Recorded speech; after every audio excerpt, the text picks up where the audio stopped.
Bien, écoutez, je vous propose de démarrer ce webinaire. Alors, bonjour à toutes et à tous et bienvenue pour ce webinaire intitulé Lutter contre les discriminations raciales dans son association. Pour votre information, c'est un webinaire qui s'inscrit dans un cycle de webinaires pour le coup, euh, qui s'articule avec un outil qu'on a mis en place en 2020 qui s'intitule l'Inclusiscore et qui vise à permettre aux acteurs associatifs de s'auto-diagnostiquer sur les enjeux d'inclusion dans leur propre association.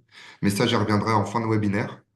Et c'est un cycle de webinaires qu'on a l'occasion et la chance de pouvoir réaliser avec le soutien de plusieurs partenaires, donc le ministère de l'Éducation nationale, la DILCRA, la Fondation de France, le groupe UP, la NCT et Harmonie Mutuelle ESS. Pour ce webinaire consacré à la lutte contre les discriminations raciales dans son association, j'ai la chance d'avoir à mes côtés Zélie Errant de SOS Racisme et Chloé Torcol de l'Association française des managers de la diversité, que je vais laisser juste après se présenter. Alors, au programme de ce webinaire, pardon, je suis allé un peu vite.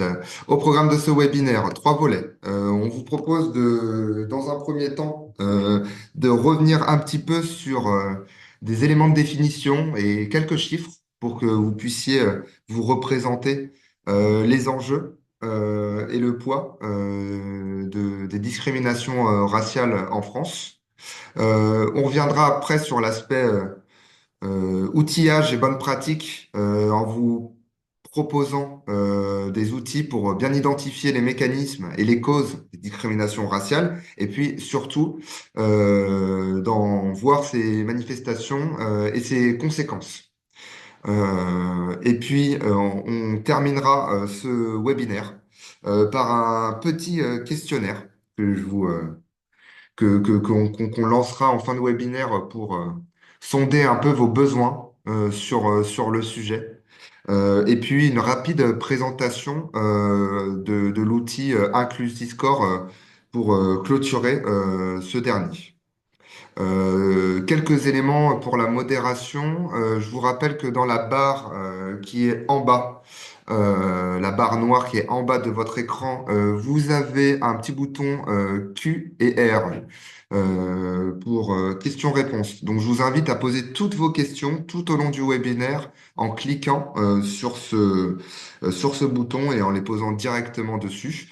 Sachez qu'il y aura deux temps de 10 minutes qui seront dédiés à la prise des questions et pour vous apporter pardon, des réponses à celles-ci. Et puis, si vous avez des questions un peu génériques, je vous invite à les poser dans le petit onglet chat. Voilà, quelques infos supplémentaires. Bien sûr, le webinaire est enregistré. Il sera disponible sur le YouTube du mouvement associatif. Et bien entendu, toutes les ressources qui vous seront présentées aujourd'hui vous seront retransférées ultérieurement à la suite de ce webinaire par mail. Sans plus tarder, du coup, je vais laisser nos deux intervenantes se présenter avant de démarrer. Peut-être Zélie et Chloé vous présenter, donner aussi quelques informations sur vos structures respectives. Peut-être Zélie, pour commencer. Oui, merci pour l'invitation. Je m'appelle Zélie Errant, je suis responsable du pôle juridique au sein de SOS Racisme. SOS Racisme, association qui a été créée en 1984, on a fêté récemment les 40 ans de l'association. C'est une association qui a pour but de lutter contre le racisme, l'antisémitisme et les discriminations plus généralement. C'est une association qui agit via quatre actions principales. On a nos actions éducatives. On a une équipe et des militants qui vont sensibiliser les élèves, plutôt autour du collège et du lycée sur les questions du racisme, des discriminations. On a également des actions socioculturelles, que ce soit via des manifestations, des concerts, via le développement de nos comités au niveau plutôt locaux. On a des comités aussi dans presque toutes les villes, vers lesquels qui font aussi des actions donc, d'éducation et socioculturelle. Et ensuite, on a toute l'activité juridique avec le suivi des contentieux stratégiques, les permanences juridiques d'accès au droit et les testings. Merci Zélie. Je vais laisser maintenant la parole à Chloé pour se Oui, présenter. merci Mehdi. Donc, enchantée, je suis Chloé Torcol, je suis chef de projet en charge de la relation adhérent à l'AFMD, donc l'Association française des managers de la diversité.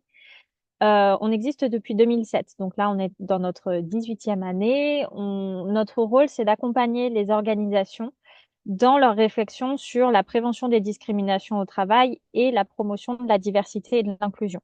Donc, on accompagne aujourd'hui presque 200 employeurs qui sont assez différents les uns des autres. On a aussi bien des grands groupes que des TPE-PME. On a des acteurs publics comme les ministères économiques et financiers, les ministères sociaux, et puis des grandes écoles et des universités. La particularité de la FMD, c'est qu'on a vraiment à cœur de faire un pont entre la recherche scientifique et puis la pratique d'experts et d'expertes sur le terrain. Donc, on a tout un mode de fonctionnement autour de groupes de travail avec des sponsors académiques et professionnels qui donnent lieu à la production de nombreux ouvrages et de beaucoup de savoirs qui sont en accès libre et gratuit sur notre site puisqu'on est une association d'intérêt général. Et donc, je reviendrai tout à l'heure sur notamment les deux ressources sur lesquelles je m'appuie pour vous parler aujourd'hui, mais c'est des choses qui sont vraiment disponibles sur le site, donc je ne peux que vous encourager à aller les voir et à les mobiliser puisque c'est vraiment fait pour toutes et tous. Euh, voilà ce que je pouvais vous dire sur la FMD en très résumé.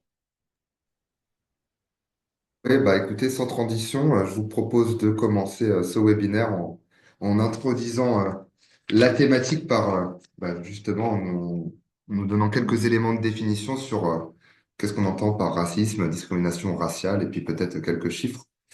Euh, Chloé, du coup, je te laisse la main, c'est ça? C'est Zélie qui commence. Ah, pardon, Zélie, je te laisse, autant pour moi, désolé. Merci, pas de problème. Donc, il y a une différence en fait entre les discriminations et le racisme. Donc, c'est vrai que dans la vie de tous les jours, on utilise assez fréquemment les termes de racisme, de discrimination, sans exactement savoir ce que ça recouvre. Et le racisme, on l'entend par la fin isme, c'est en fait une idéologie. Ça va être vraiment une manière de penser. Qui va suivre un schéma en fait qui est le même aussi pour le sexisme ou enfin, d'autres idéologies. Donc il y a une catégorisation. On va différencier les gens selon leur race entre guillemets. Donc bien sûr c'est pas un terme scientifique mais c'est un terme qui peut être utilisé socialement. Donc on va différencier ces personnes-là, on va les catégoriser selon leur race. Ensuite on va hiérarchiser ces personnes en fonction de leur supposée race. Et ensuite, il va y avoir une domination de la part de races sur les autres. Donc, ça crée un système de domination qui est en fait cette idéologie du racisme. Et donc, quand on parle de race, bien entendu, enfin, donc, il n'y a pas de race scientifiquement, mais on va regarder le comportement, on va regarder les caractéristiques physiques et ensuite on va on va trier les gens donc selon leur supposée race noire, arabe, voilà. Et ensuite, on va penser ces catégories et là, ce sont des stéréotypes. Donc c'est ça la différence entre racisme d'un côté, stéréotype c'est ensuite ce qu'on va penser donc une fois qu'on a eu le racisme, mais c'est différent des discriminations. Et donc je vais laisser Chloé présenter ce que sont en fait les discriminations.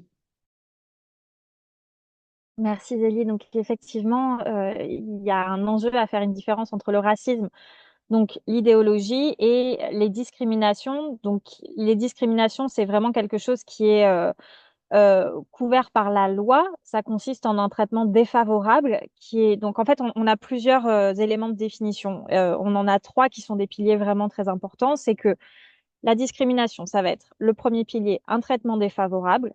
Le second, qui est en lien avec un critère interdit par la loi en France. Alors, selon comment on compte, on en a entre 25 et 26. On est un des pays qui légifère le plus pour prohiber certains critères. Euh, Et le dernier pilier, c'est qui se traduit par un acte, une pratique ou une règle dans l'emploi ou dans l'accès à un bien ou à un service. Donc ça, c'est vraiment la définition juridique des discriminations. Les discriminations raciales, comme Zélie le disait, c'est des discriminations, donc des traitements défavorables et différenciés qui mobilisent des stéréotypes racistes, qui sont basés sur l'origine présumée d'une personne. Et donc là, c'est important de noter la partie présumée, c'est qu'en fait, il n'y a pas forcément un fondement derrière. Non, et quand je dis fondement, ça suppose pas que ça soit justifié non plus, mais c'est vraiment une question de perception et de représentation, sans que cette personne soit voilà, nécessairement réellement de cette origine-là. Euh, c'est euh, c'est voilà, les deux éléments qui sont importants. Et là où on peut aller un petit peu plus loin dans ce en quoi, enfin, ce que représentent les discriminations raciales au travail, je veux bien, Mehdi, qu'on passe à la slide d'après. C'est qu'en France, on a une façon un peu particulière de l'aborder. Vous n'êtes pas sans savoir qu'on est sur un modèle universaliste, donc on a conçu tous et toutes les individus égaux en droit, on essaye de ne pas faire de différence entre les gens, etc. Ça vient compliquer parfois, ce modèle universaliste, la façon dont on va parler du racisme et des discriminations raciales en France. Euh, pour vous parler de ça, donc je vous le disais en préambule, on se base vraiment sur des travaux qui ont été conduits par la FMD dans le cadre de groupes de travail. Donc il y en a deux. Si jamais vous trouvez que je suis pas assez précise, je vous remettrai les liens dans le chat pour revenir sur ça. Mais ce qui est assez intéressant et qui a émergé d'un des groupes de travail qu'on a eu l'occasion d'organiser en 2017, euh, c'est qu'on a pu observer ce que Patrick Simon a appelé le tabou français de l'origine, c'est-à-dire une difficulté en France à parler de racisme. Et ça prend différentes formes. D'abord, ça va être par le fait de chercher à contourner finalement le mot, les mots, on va dire, qui nous paraissent être stigmatisants ou difficiles à employer. Et ça donne quelque chose de très intéressant à observer d'un point de vue sociologique, mais qui est regrettable d'un point de vue sociétal, on va dire. C'est une incapacité à dire la race. Et quand je dis la race, c'est avec toutes les précautions que Zélie prenait au début, c'est dans son contexte sociopolitique, c'est-à-dire l'expérience que font les personnes qui sont perçues comme non blanches de discrimination. On a beaucoup de difficultés aujourd'hui en France, par exemple, à décrire une personne comme étant noire. Il y a des études fascinantes qui montrent qu'on a plus de 20 façons différentes de ne pas dire noir quand on décrit une personne. Ça va être, par exemple, de dire une personne black, une personne renois. Mais ça, en fait, c'est des stratégies d'euphémisation qui s'opèrent parce qu'on a l'impression que c'est moins stigmatisant et moins lié à, on va dire, un historique colonial. Euh, et comme je vous le disais, très intéressant à observer, mais ça a pour effet finalement d'invisibiliser un petit peu les discussions et les situations qu'on peut rencontrer et qui peuvent poser problème parce que c'est difficile de parler de racisme quand vous ne reconnaissez pas la personne en face de vous comme étant noire, quand on ne vous autorise pas à être perçu comme noir quand vous êtes noir, par exemple, et de la même façon, les personnes blanches ne se conçoivent pas forcément comme étant blanches. Elles vont se concevoir comme étant la norme. Et ça, en fait, ça rend les choses un petit peu compliquées. Donc, c'est toutes ces stratégies de contournement auxquelles il est intéressant d'être attentif et attentive quand on parle des discriminations raciales, parce que c'est vraiment des choses importantes qui s'y jouent. Et sur les mots à utiliser, dans notre ouvrage sur les discriminations liées à l'origine, vous trouverez une analyse du terme origine qui en fait est très polysémique et qui peut revêtir beaucoup de choses différentes et ça vaut le coup de les préciser à chaque fois. Ça peut être, par exemple, des fois quand on parle d'origine, on va parler de nationalité. Donc là, c'est vraiment un statut administratif pour être qualifié d'étranger ou d'étrangère, mais dans le sens où on n'a pas la nationalité française. On va pouvoir parler parfois du lieu de résidence. Donc là, c'est l'origine plutôt sociale. On va pouvoir parler de la race, donc dans son acception, encore une fois, sociopolitique. L'idée, c'est pas du tout de dire qu'il y a quelque chose de biologique derrière, mais bien de réalité, en fait, qui présuppose d'un passé, d'une construction avec des rapports de domination. Et puis, on va parfois parler d'ethnie, mais on se rend compte que c'est souvent, en fait, pareil, une stratégie de contournement sur ces parties-là. Euh, donc voilà, en gros, ce qui est important à noter. Et je terminerai juste cette partie en disant en parlant des éléments de définition, parce qu'on y reviendra tout à l'heure. En France, en général, il y a des sortes d'amalgames qui s'opèrent entre les discriminations raciales et les discriminations au motif de l'appartenance réelle ou supposée à une religion. En fait, le marqueur racial et le marqueur religieux, ils vont venir s'irriguer et puis s'amplifier finalement. Donc, il y a des personnes parfois qui vont vivre des expériences racistes et des discriminations raciales parce qu'elles sont perçues comme appartenant à une religion donnée. Donc, c'est là où aussi ça vient compliquer un petit peu le sujet, c'est que c'est vraiment des manifestations, mais on rentrera un peu plus dans le détail tout à l'heure, qui sont plurielles et complexes.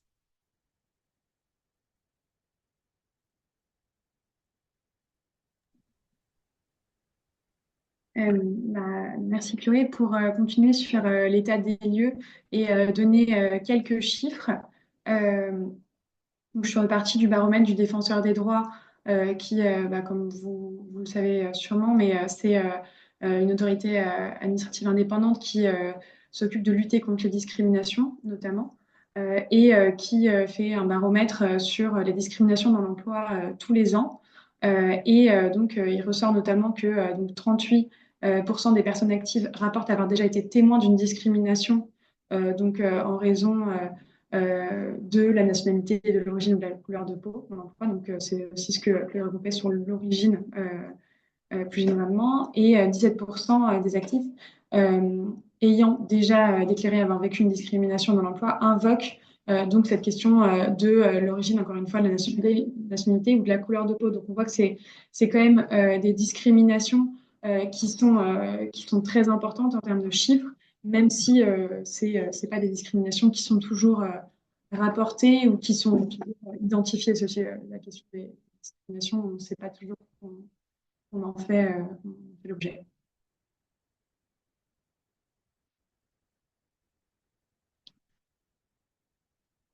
Euh, pour présenter aussi l'action plus particulièrement du pôle juridique de SOS Racisme dans le cadre aussi des discriminations.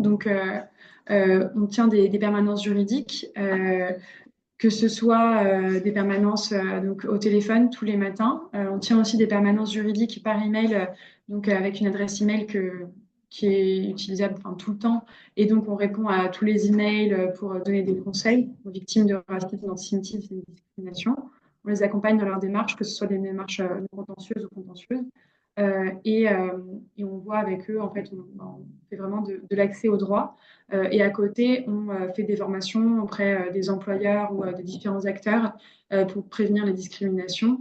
Et on fait des actions aussi de sensibilisation auprès du grand public et des pouvoirs publics. Sur, euh, sur tout ce qui est lié en fait à cette activité de plaidoyer, c'est aussi notamment en développant des liens avec les autorités, par exemple, je sais pas, avec la DICRA, avec aussi le défenseur des droits.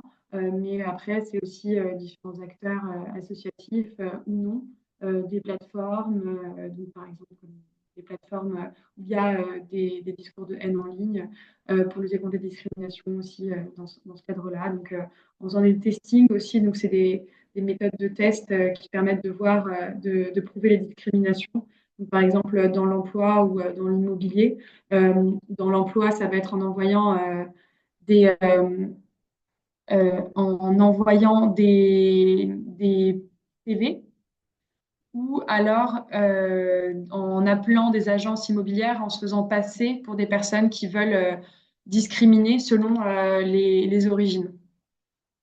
Donc, euh, donc ça, c'est toutes les différentes actions de testing qu'on peut faire. Et ensuite, c'est des actions qui vont montrer des discriminations et sur lesquelles on va pouvoir communiquer ou qu'on va pouvoir utiliser devant la presse. Voilà.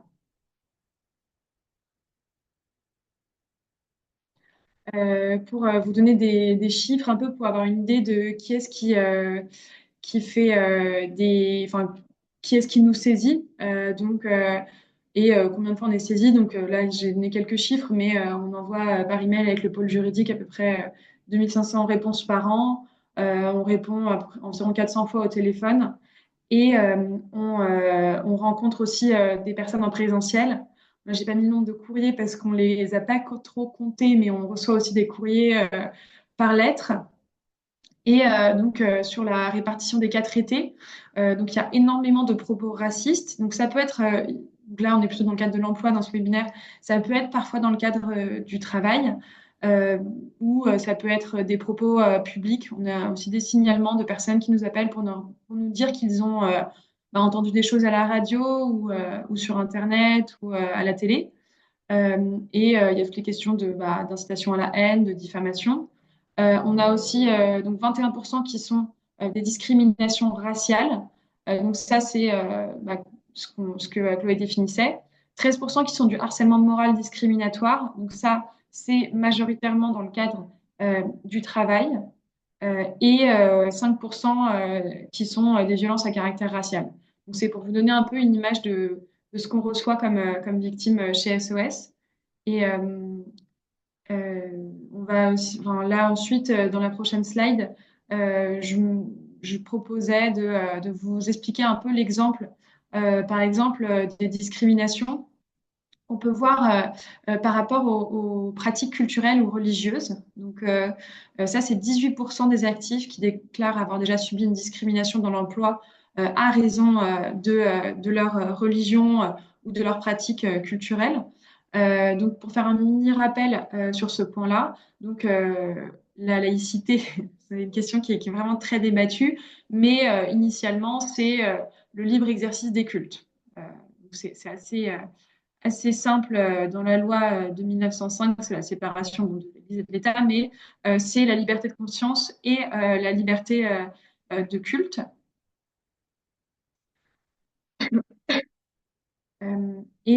Après ce principe, donc, il découle aussi, pas que de ce principe, mais du Code du travail, qu'il y a une interdiction des discriminations. Donc, on verra plus ensuite avec Chloé en pratique tous les cas où c'est interdit, mais les grandes règles générales, c'est l'interdiction de restreindre les libertés individuelles, sauf si c'est justifié et proportionné. Donc ça, c'est pour toutes les questions de droit du travail. Et ensuite, c'est l'interdiction des discriminations à l'embauche et dans la carrière, et notamment en raison de l'origine ou de la religion. Donc ça, c'est prévu par le Code du travail. C'est des choses qui doivent être respectées par tous les employeurs. Et avec le temps, avec la jurisprudence, il y a des limites à certaines interdictions de discriminer. Il y a plusieurs limites et en fait, il y a eu de la jurisprudence qui a été rendue notamment dans le cadre du voile parce que il y a eu des personnes qui se sont faites licencier parce qu'elles portaient le voile ou alors des personnes à qui on refusait en fait un emploi quand elles sont arrivées à l'entretien avec un voile. Nous, par exemple, ça nous arrive parfois qu'il y ait des personnes qui nous appellent parce que elles ont envoyé leur CV, elles ont eu un entretien par téléphone ou voilà, elles n'ont jamais rencontré les personnes en vrai. Et en fait, quand les personnes les voient arriver avec leur voile, elles leur disent, bah, en fait, c'est pas possible. Et en fait, là, il y a plusieurs raisons qui sont invoquées. Donc, il y a parfois la neutralité. Là, je vous parle d'emploi privé, hein, parce que dans le public, c'est bien sûr différent. Il y a des questions plus particulières, mais là, on parle d'emploi privé. Euh, donc, je me dis que c'est important de faire un petit rappel sur ces règles-là. Si jamais, pour interdire le port de signes religieux, cette interdiction, elle doit répondre à des règles. Elle doit être prévue par le règlement intérieur de l'entreprise, donc avant que la personne arrive. Hein, on ne va pas modifier le règlement intérieur une fois que la personne est arrivée. Cette interdiction, elle doit répondre à un besoin véritable de l'employeur. Euh, sur ce critère, par exemple, le fait d'être en contact avec le public, la jurisprudence a pu considérer que ce n'était pas un besoin véritable de l'employeur. Ce n'est pas parce que la personne va être confrontée à du public qu'on a le droit de considérer qu'il y a un besoin véritable à ne pas porter le voile. Cette interdiction, elle doit être aussi appliquée de manière cohérente et systématique, et elle doit être justifiée par une stricte nécessité. Donc, en fait, on va regarder à chaque fois si vraiment, la jurisprudence, hein, pas nous, mais on va regarder, les juges vont regarder si toutes ces conditions sont remplies. Et On a un cas un peu particulier aujourd'hui qu'on voit dans les débats ressortir beaucoup, c'est le cas du contrat d'engagement républicain. Parce que donc là, ça s'applique aussi aux associations. Ce contrat d'engagement républicain qui doit être signé prévoit le respect des lois, de l'ordre public, du principe de liberté de conscience aussi. Et on peut considérer qu'avec ce contrat d'engagement républicain, il y a une interdiction du prosélytisme abusif envers les membres, les salariés ou les bénéficiaires. Euh, c'est vrai, mais il n'y a aussi aucune obligation de neutralité pour les usagers avec ce contrat d'engagement républicain. C'est-à-dire que le contrat d'engagement républicain n'interdit pas le port de signes religieux par les bénéficiaires des services associatifs. Par exemple, pour vous donner un exemple, nous, qu'on a eu dans notre permanence juridique, on a eu une personne qui souhaitait faire des stages de self-défense avec une association. Et quand la personne, en fait, a voulu aller au stage de self-défense qui était proposé par cette association, l'association leur a dit, bah non, en fait, vous ne pouvez pas venir faire les stages parce que vous portez le voile. Or, il y a une interdiction des signes religieux parce qu'on a signé le contrat d'engagement républicain.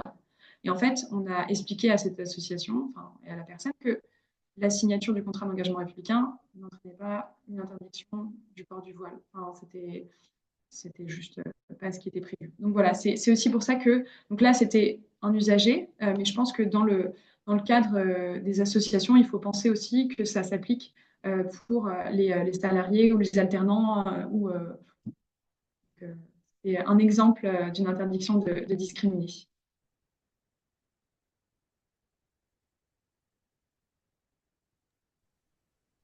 Merci beaucoup Zélie et Chloé pour ces éléments de définition et ces éclaircissements autour de la notion de discrimination, de racisme, discrimination raciale et puis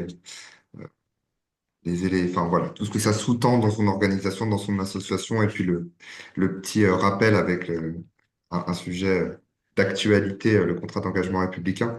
Je vous propose maintenant de rentrer dans la deuxième partie de ce webinaire sur l'aspect aussi euh, très pratico-pratique sur comment reconnaître les mécanismes et les causes des discriminations raciales, et puis en identifier ces mécanismes et conséquences.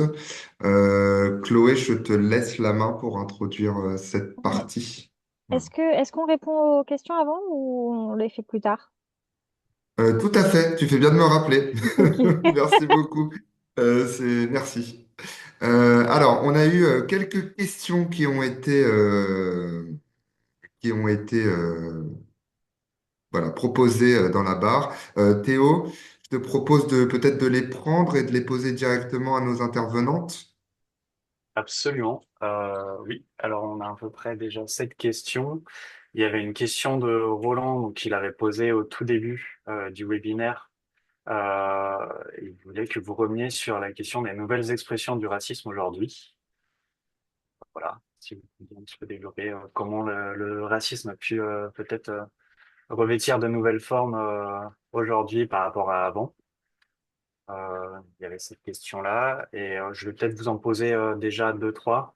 Et après, pour reposer celles qui suivent, il y avait une question de Clotilde aussi, qui demandait si il y avait des actions de sensibilisation aux discriminations raciales qui étaient faites à l'éducation nationale, notamment à l'adresse des enseignants, des enseignantes, si à votre connaissance ça existait.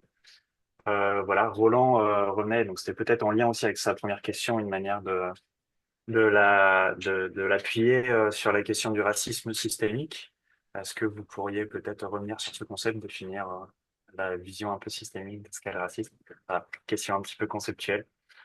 Et après, je vous poserai peut-être les autres questions, quelques autres questions qui suivent. Ça vous va de revenir déjà sur celle-ci, Chloé, peut-être, pour commencer? Ouais, alors je suis pas sûre de bien comprendre la première question, mais en tout cas, sur la question du racisme systémique, en fait, quand on parle de racisme systémique, c'est une façon d'expliquer que le racisme en tant qu'idéologie, il a des prises sur absolument toutes les sphères de la vie. C'est-à-dire qu'on va les rencontrer dans vraiment tous les endroits, que ce soit à l'école, dans l'enseignement supérieur, dans la recherche d'un emploi. dans l'emploi, dans l'accès au logement. Donc, c'est quelque chose qui fait office, enfin, euh, où les occurrences du racisme vont venir se nourrir et se renforcer dans à peu près toutes les sphères. Donc, en général, quand vous êtes victime de discrimination raciale, euh, malheureusement, vous allez l'être à différents moments dans votre vie, que ce soit sur l'enseignement supérieur, que ce soit quand vous cherchez un appartement, vous êtes moins susceptible d'avoir un appartement si vous êtes perçu comme racisé, par exemple. C'est la même chose pour l'accès à l'emploi. Il y a des études qui ont porté sur du testing. Donc, c'est l'envoi, par exemple, de CV qui sont similaires à un critère près euh, et qui montrent que, par exemple, les personnes qui ont un nom à consonance maghrébine vont être moins appelées en entretien que les noms avec une consonance européenne. Donc là, on a aussi du racisme dans l'accès à l'emploi et des discriminations raciales, en l'occurrence, parce qu'on a bien un traitement qui est différent et qui est désavantageux. Et puis après, ça va être sur toute l'évolution de carrière. Donc, quand on dit que le racisme est systémique, ça veut dire qu'il a pris sur absolument toutes ces sphères-là. Si je devais me risquer à définir les nouvelles formes de racisme, peut-être on peut faire un petit écart pour parler de ce qu'on appelle le racisme ordinaire, où là, en fait, c'est des manifestations du racisme qui sont moins frontales, c'est-à-dire qu'on ne va pas dire ouvertement qu'on n'aime pas telle ou telle personne en raison de sa couleur de peau, etc. Mais on va être sur ce qu'on appelle des micro-agressions, c'est-à-dire des comportements qui ne sont pas forcément euh, immédiatement perceptibles comme étant euh, négatifs et une façon de dévaloriser ou d'enlever la dignité d'une personne, mais qui en fait ont bien cet effet-là. Et c'est en ça finalement que le racisme ordinaire, il va être un petit peu plus pernicieux finalement parce qu'il est moins évident à identifier, parce qu'il est moins frontal. Pour autant, il est tout autant délétère. Sur la partie éducation, etc., je pense que c'est plutôt Zélie qui peut répondre et aussi peut-être amener plus de précision sur les réponses que je viens déjà d'apporter.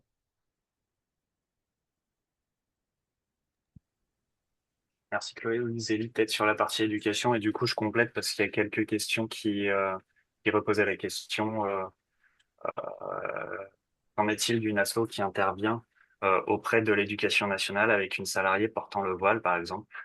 Ça, c'est une question de Chloé, s'il y a la possibilité. Et Adèle qui disait il y a souvent de la confusion sur le port du voile et la laïcité, comment savoir ce qui est autorisé ou non? Voilà, sur la Alors, question notamment de l'éducation nationale.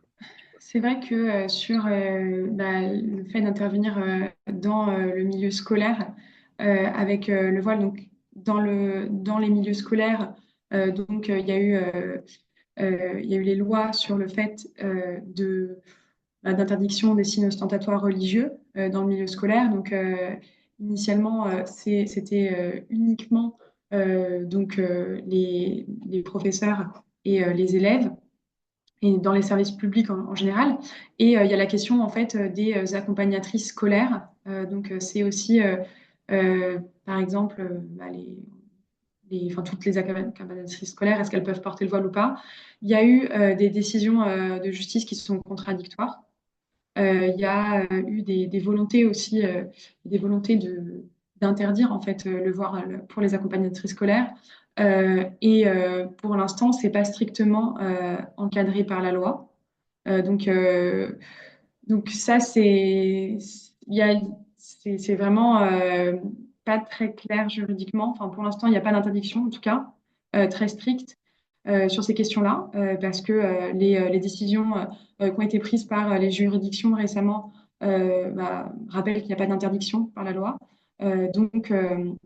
Mais en pratique, il y a des établissements qui ne sont pas d'accord. Il y a aussi la question en fait qui se pose pour les formations dans les Greta, qui sont des formations qui se passent en fait dans les écoles, dans les groupements scolaires aussi, et au même temps de travail que les élèves. Initialement, ces personnes qui étaient formées pouvaient porter le voile, et ensuite il y a des juridictions qui ont décidé qu'elles ne pouvaient pas porter le voile parce qu'elles étaient en même temps dans les mêmes horaires que les usagers du service public, et donc que la neutralité et l'interdiction des signes religieux s'imposaient. Et on voit qu'il y a quand même politiquement une volonté de restreindre le port du voile, que ce soit dans les compétitions sportives, mais aussi au niveau des accompagnatrices scolaires. Et donc voilà, il faut rester attentif sur ces points-là. Mais il n'y a pas d'interdiction, en tout cas, aujourd'hui. Je ne sais plus quelle était l'autre question initiale.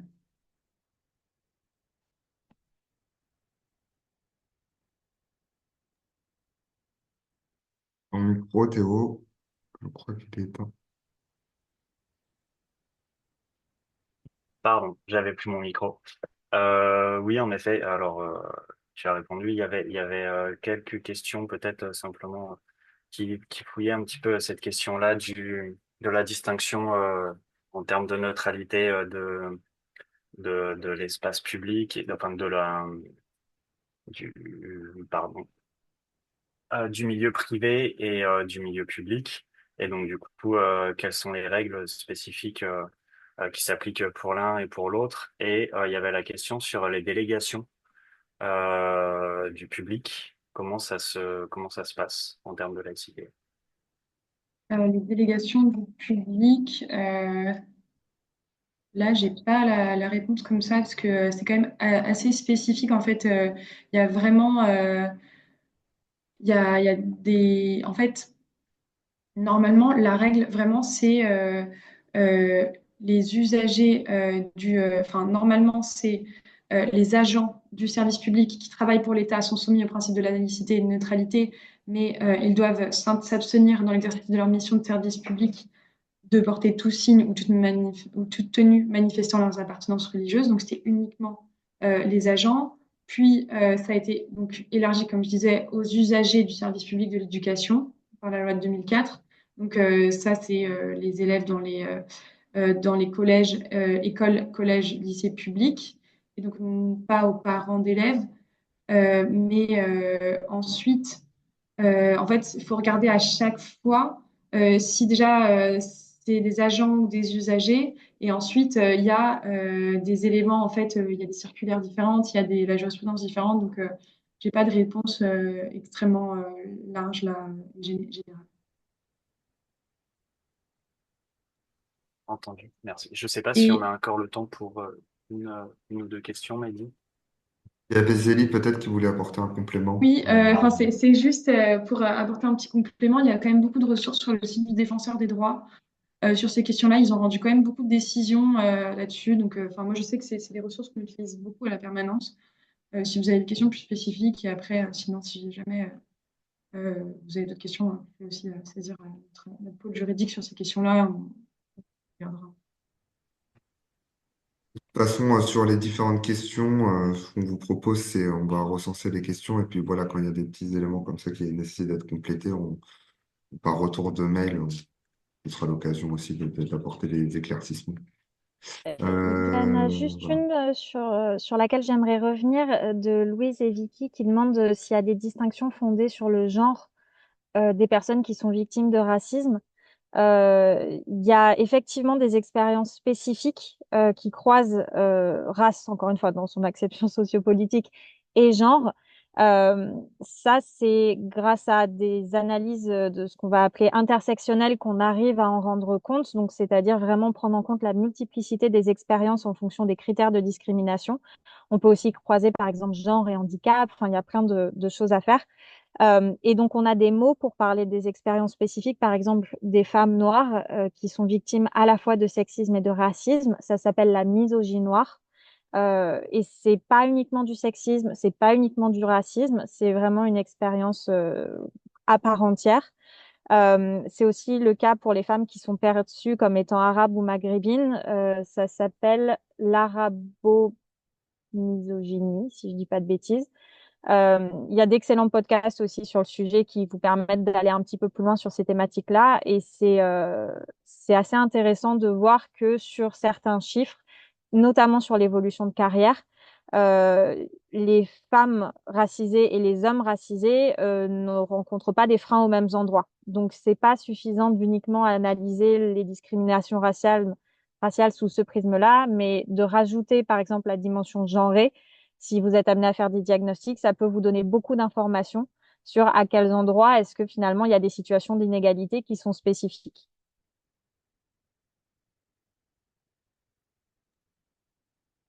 Merci Chloé. Je vois qu'il y a pas mal de questions qui nous arrivent encore, Théo, hein. On va peut-être se laisser du temps sur la deuxième session pour pouvoir répondre. On va continuer euh, sur le deuxième, pardon, sur le deuxième volet de ce webinaire et puis on prendra le temps à la fin de pouvoir répondre à toutes vos questions. Du coup, Chloé, je te laisse la main sur cette deuxième Ouais. partie, le mécanisme et conséquences.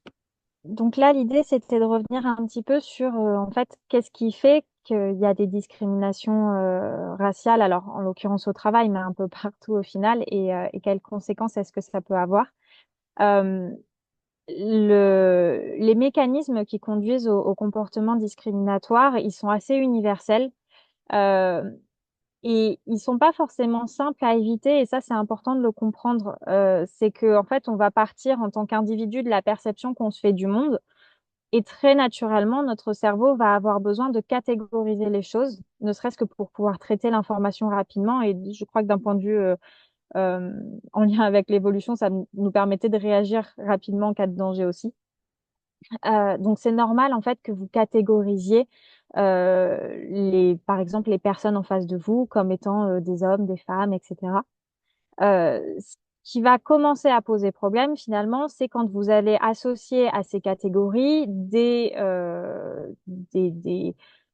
comportements ou des centres d'intérêt ou des habitudes qui leur sont propres, sans que pour autant ça soit quelque chose de vérifiable. Et puis surtout, a priori, vous allez faire des suppositions assez larges. Et donc ça, c'est ce qu'on appelle des stéréotypes. Donc c'est réduire une catégorie de la population à un ou deux attributs qui leur seraient propres. Et les préjugés, ça intervient quand ces stéréotypes-là, eux, vont finalement donner lieu à des a priori négatifs. Donc là, c'est des préjugés. Et finalement, la dernière étape de ces mécanismes-là, c'est des comportements discriminatoires. Donc, on l'a vu en introduction, qui consistent en des comportements qui sont différenciés. Pas tout le monde arrive à des comportements discriminatoires. A priori, tout le monde a des stéréotypes. Et puis, pour les préjugés, bah, ça, c'est à vous de faire un petit peu d'introspection. Mais c'est pour ça que c'est aussi important de sensibiliser à ce qu'on appelle les biais inconscients, parce qu'en fait, c'est quelque chose de tout naturel que de catégoriser et on va dire, réduire des informations.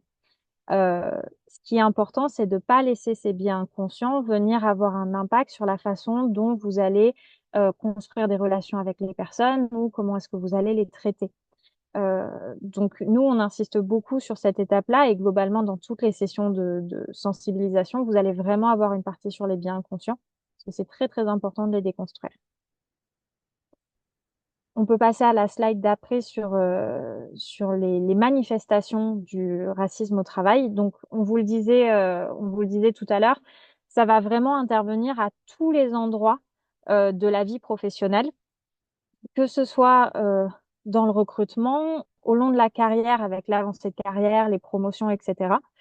Dans la relation, alors soit avec le public ou les clients-clientes quand vous êtes une entreprise qui a des activités comme ça, mais vous là, et on l'a vu dans les questions aussi, quand vous avez par exemple des bénévoles qui accompagnent des bénéficiaires, et ça peut aller dans un sens comme dans l'autre, c'est-à-dire que vos bénévoles peuvent subir des discriminations ou alors ils peuvent les perpétrer.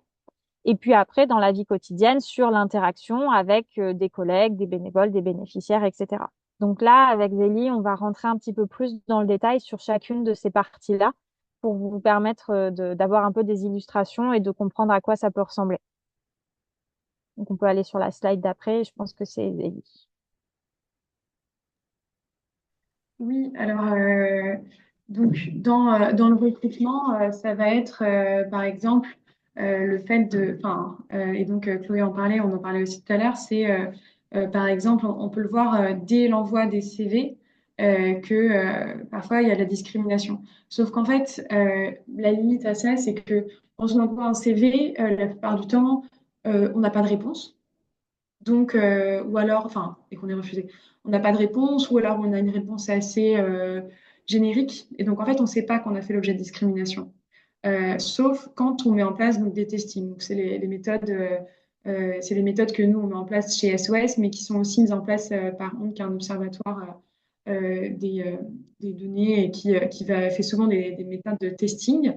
Euh, Là, je voulais donner l'exemple d'une étude donc, qui est sur le voile, mais qui est assez intéressante parce que tu parlais tout à l'heure, Chloé, il y avait une question sur les doubles critères, donc on va dire le genre et par exemple la religion ou l'origine. Et donc, dans cette étude, ils avaient analysé, en fait, ils avaient envoyé des CV qui étaient très similaires entre des femmes avec le voile et qui avaient une apparence plutôt maghrébine et une apparence plutôt blanche. Et ils avaient ensuite envoyé des CV avec des femmes d'apparence maghrébine sans le voile et des femmes blanches sans le voile. Alors, ils avaient en fait, et ils se sont dit, bon, bah, ok, qu'est-ce qu'on va trouver comme résultat à cette étude? Est-ce que ça va être plutôt l'origine ou alors le voile qui va être discriminant? Est-ce qu'il va y avoir une différence?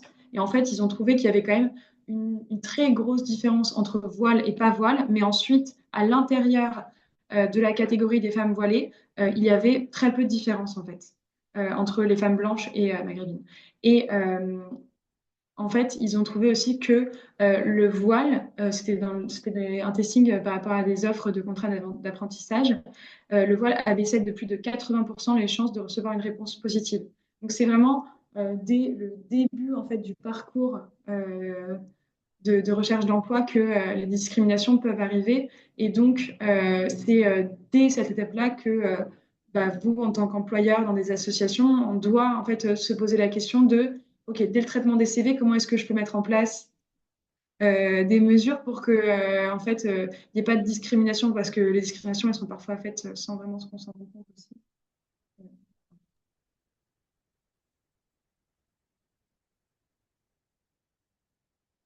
Et donc, effectivement, sur le recrutement, donc, Zélie a présenté une partie des manifestations.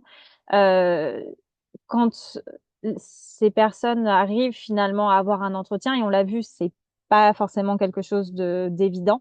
Euh, une des manifestations du racisme, ça va aussi être le fait de se voir poser des questions sur son origine, ou pardon, j'ai mis l'intervention, mais pas du tout sur l'intention de pratiquer leur religion.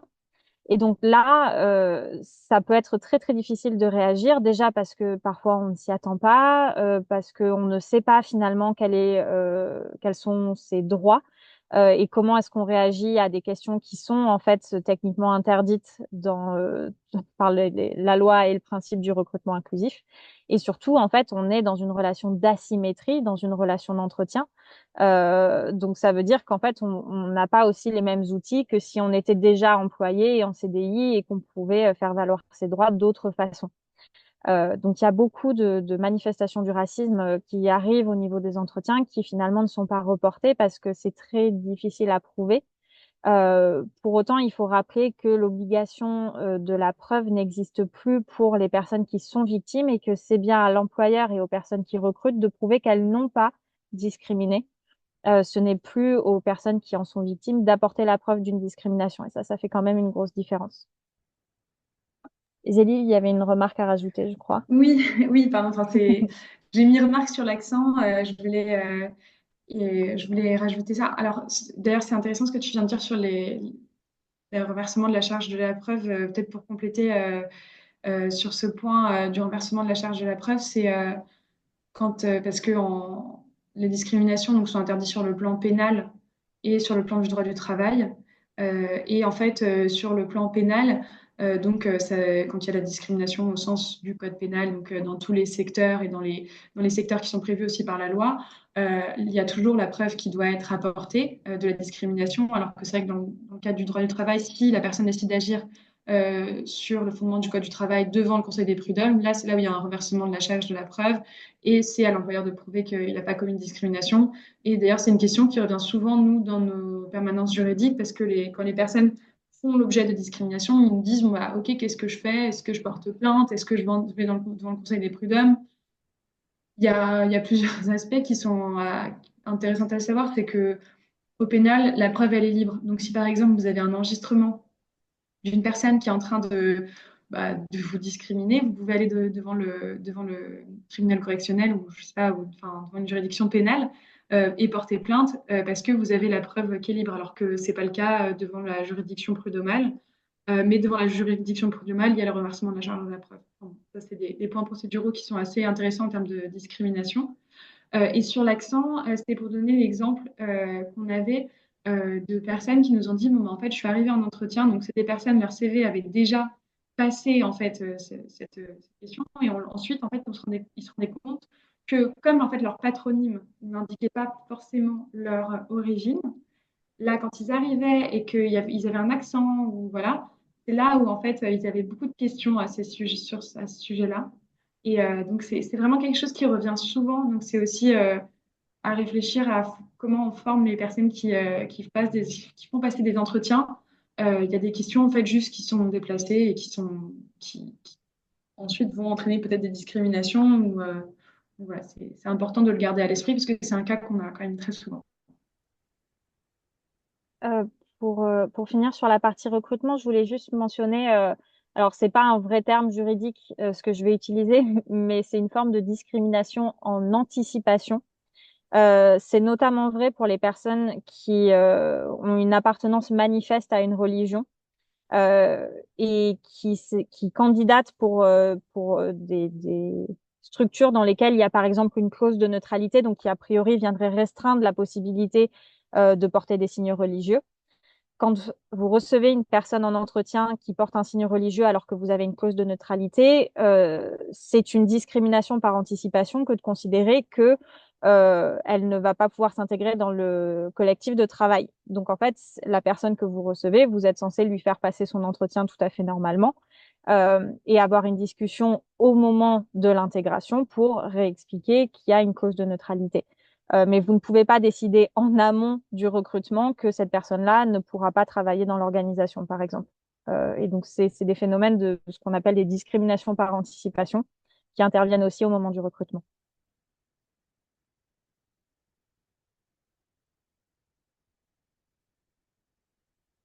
Ah, ton micro est coupé, Zélie. Merci.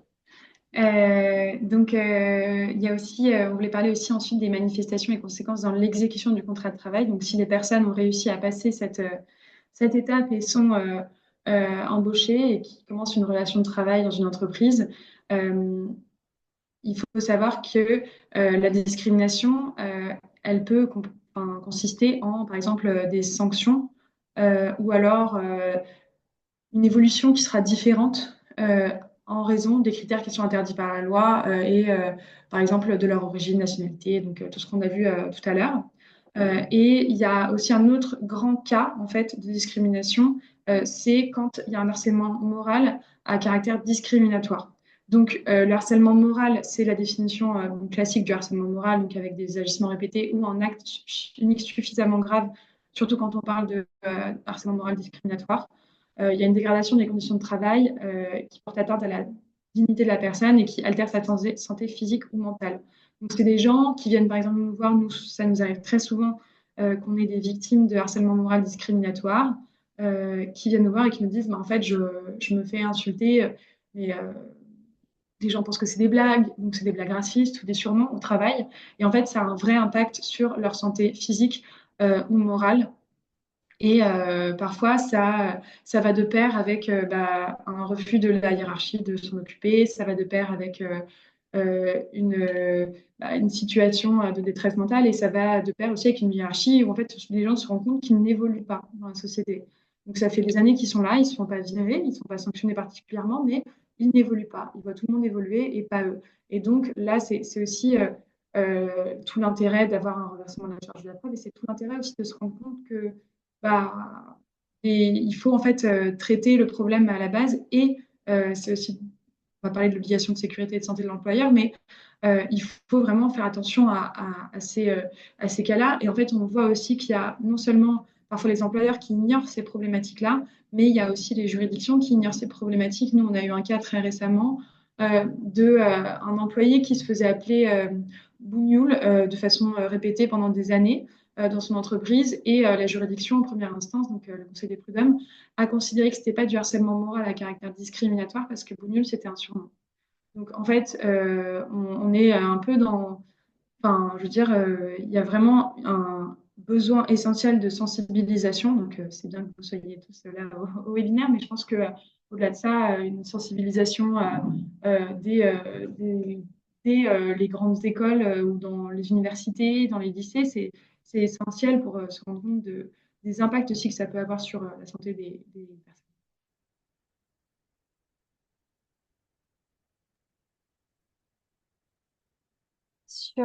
Sur l'exécution du contrat de travail et sur l'évolution de carrière, on se rend compte aussi, on le disait en introduction, qu'il y a peu de nominations de personnes racisées à des postes de direction. Donc ça veut dire que l'absence de rôle modèle, ça va pouvoir dissuader les personnes racisées de postuler à ces fonctions-là et à leurs responsables de le suggérer. Et ensuite, comme Zélie le disait, on a aussi alors ce qu'on appelle des blagues avec des gros guillemets, hein, des blagues racistes qui seraient répétées ou pas, des injures, du harcèlement. Donc là, on a un phénomène d'isolement et une crainte aussi, par exemple, d'être accusé de manquer d'humour, etc. Donc il y a aussi parfois une forme de désemparement qui intervient parce qu'en fait, on ne sait pas forcément comment réagir et faire valoir ses droits également.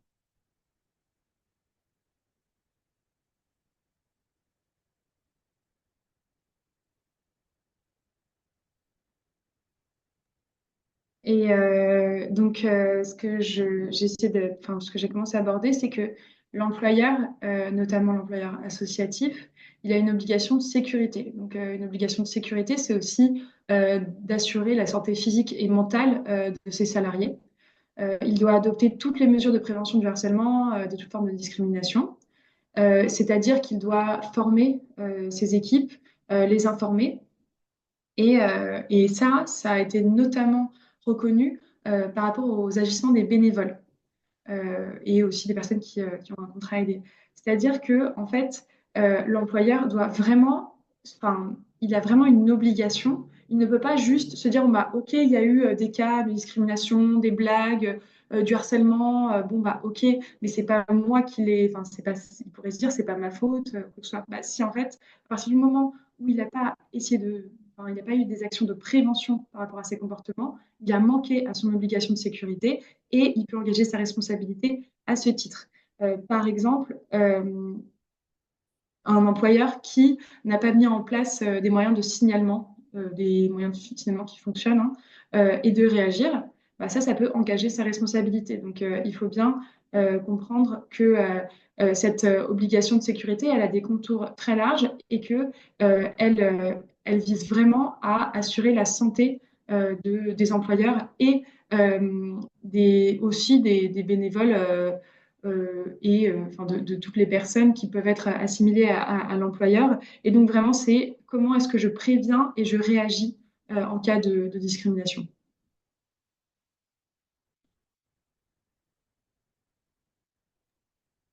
Donc sur la partie avec les relations avec le public ou les bénéficiaires, comme je vous disais tout à l'heure, on peut constater un refus du public ou des bénéficiaires d'être servis ou accompagnés par des personnes racisées, ou à l'inverse, des biais envers des bénéficiaires qui, eux, seraient racisés. Dans le premier cas, donc là, j'ai pris l'exemple de l'association, mais finalement, c'est en tant qu'employeur, hein, si on réagit pas, il y a la sensation que la structure fait passer ses intérêts avant les droits des salariés, des bénévoles ou des bénéficiaires. Euh, et le risque de discrimination envers les bénéficiaires, ben, en fait, c'est quelque chose de très important. Et Zélie, je crois que toi, tu avais des choses à aborder aussi sur le lien contractuel aux membres. Oui, alors bah, les membres, il peut être lié, enfin la situation peut être liée à ses membres, donc ou à ses usagers, ou voilà, il peut y avoir une espèce de contrat. Et donc, ce que je précise ici, c'est que dans le droit, ce contrat, il peut être rédigé ou tacite, onéreux ou à titre gratuit. Mais ça impose en fait à l'association des obligations de sécurité et de surveillance, c'est-à-dire qu'on ne peut pas complètement se détacher de ses responsabilités, même si, par exemple, les personnes ne payent pas ou on ne les paye pas. Donc, il y a vraiment des obligations assez larges, même si elles ne sont pas toujours précisées par la loi ou par un contrat.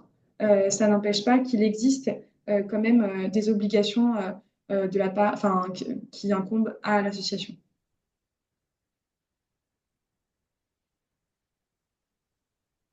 Donc, dans les conséquences du racisme et des discriminations raciales, on voit, alors c'était très vrai en 2017 quand l'enquête a été conduite, parce que ça a été fait avec le concours du défenseur des droits. Donc, on a regardé un petit peu, eux, combien de plaintes et de litiges ils étaient amenés à adresser. Euh, Zélie, je ne sais pas si côté SOS Racisme, vous voyez une augmentation ou pas pas des saisines, mais en tout cas des sollicitations à votre égard. Mais ce qu'on constatait à l'époque et ce qui est encore vrai aujourd'hui, finalement, c'est que les personnes qui sont victimes de racisme ou de discrimination raciale, en général, elles peuvent hésiter à en parler. Et ça vient de différentes raisons, mais qui en général relèvent de la peur. Donc la peur, par exemple, de perdre son travail ou de ne pas être cru, parce que finalement, c'est des choses qui peuvent être difficiles à prouver, notamment dans le cas de racisme dit ordinaire où c'est pas frontal. Et donc on peut jouer sur le fait que ah ben non, mais c'est pas ça que je voulais dire, t'as pas compris, t'exagères, ou alors tu te positionnes comme une victime.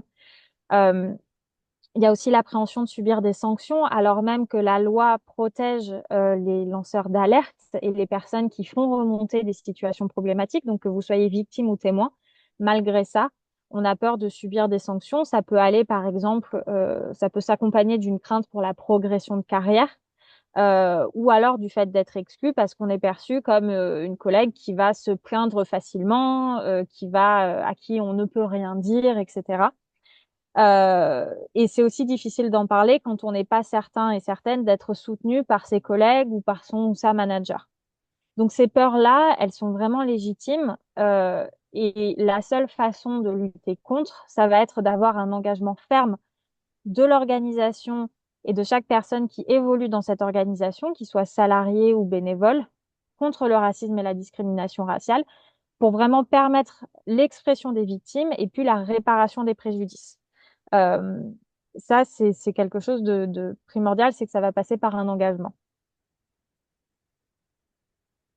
Et à la fin, la dernière chose dont je voulais vous parler, donc on peut passer je crois que c'est la dernière slide avant les questions, c'était aborder un peu la question de la mesure, parce qu'en fait, c'est nous, dans nos préconisations, on va vous dire que déjà, il faut oser se saisir de ces sujets-là. Donc, le fait que vous soyez aussi nombreuses et nombreuses aujourd'hui, c'est quand même un très bon signe. Et on voit que vous vous posez des questions et en tout cas que vous êtes intéressés par le sujet. Euh, il y a le fait de voilà, oser et aller traiter le sujet parce qu'en fait, les politiques diversité au début des années 2000, elles ont vraiment été impulsées notamment sous ce prisme-là, mais on se rend compte aujourd'hui qu'en fait, on parle quasiment jamais du racisme et des discriminations raciales dans les politiques de diversité. Donc, il y a le fait d'oser. Et ensuite, c'est très difficile de savoir d'où l'on part et de définir où est-ce qu'on veut aller si on ne connaît pas le point de départ. En France, on a cette idée que, alors c'est interdit de faire ce qu'on appelle des statistiques ethniques, etc. Et c'est vrai, on ne peut pas faire de statistiques, pardon, dites ethniques. Pour autant, c'est pas impossible de compter et d'aller mesurer finalement des éléments qui vont vous permettre de mettre en lumière s'il y a des phénomènes de discrimination raciale dans votre organisation ou pas. Donc, il y a plein de façons d'établir des diagnostics. Pour beaucoup, ça suppose quand même d'avoir un volume assez important de réponses ou de données à mobiliser pour garantir absolument l'anonymat et la confidentialité du traitement des données. Donc ça fait partie des prérequis obligatoires. Vous avez un excellent document de la CNIL et du Défenseur des droits qui revient sur l'analyse et le traitement des données qu'on décrit comme étant des données sensibles, qui date de 2016, je crois. Donc en fait, c'est vraiment, ça fait longtemps que c'est imprégné dans les idées, cette idée qu'on ne peut pas compter, mais en fait, la CNIL et le Défenseur des droits sont assez clairs dessus sur comment est-ce qu'on peut le faire et ce qu'on peut aller chercher comme information. Donc, vous pouvez faire, par exemple, des études sur les patronymes, c'est-à-dire avec un- une analyse des patronymes en fonction d'origine européenne, extra-européenne, etc. Vous pouvez déjà déterminer à quelle catégorie de la population vous vous adressez, par exemple. On a parlé tout à l'heure avec Zélie des testings. Donc, pour rappel, c'est l'envoi de CV qui sont différents sur un seul critère et de voir s'il y a des traitements différenciés. Pendant longtemps, c'est des initiatives qui ont été faites de façon non volontaire, dans le sens où c'est des organismes ou des particuliers qui faisaient ce testing-là. Mais maintenant, on a des entreprises, par exemple, qui réclament du testing avec un accompagnement par des prestataires pour s'assurer en fait que leurs pratiques de recrutement notamment soient inclusives et le cas échéant de les corriger et d'aller former les recruteurs. Puisque je pense que vous n'êtes pas sans savoir qu'il y a une obligation de formation des personnes qui sont susceptibles de recruter dans les organisations pour qu'elles fassent du recrutement non discriminant.